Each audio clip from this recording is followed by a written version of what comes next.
বার্সেলোনাতে বিয়ে কেন করা উচিত এই হেডলাইনে আর্টিকেল লিখে দিতে হবে। তাতে পপিও রাজি হয়ে যায় এবং ফাইনালি পপির সাথে অ্যালেক্স রওনা দেয় তাদের সেই কাঙ্ক্ষিত স্থান বার্সেলোনার উদ্দেশ্যে।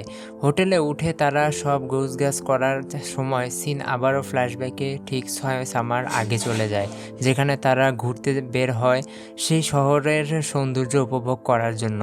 তখন তারা সারা দিন এবং সারা রাত মজা মাস্তি করে কাটিয়ে দেয়, রোমান্টিক মুভিতে যা হয় আর কি। আর আমরা এইদিকে রোমান্স করার মুডেও থাকি না। যাই হোক, তো মজা করতে করতে দুইজন মাতাল হয়ে হোটেলে ফিরে। যাই হোক, আমি মুভির এই পর্যায়ে আগেই বলে রাখি যে ঘটনাগুলো বোঝানোর সুবিধার্থে আমি সিন বাই সিন দেখালেও একটু মাঝে মাঝে ফ্ল্যাশব্যাক বা মেইন টাইমলাইনের সিনগুলো 19-20 করা হয়েছে বোঝানোর সুবিধার্থে। যাই হোক, ঘটনা আবারও চলে যায় 8 সামার আগের ফ্ল্যাশব্যাকে, যেখানে অ্যালেক্স পপির পরিবারের বাড়িতে যায় পপির সাথে। যাই হোক, পপি তখন রুমে গেলে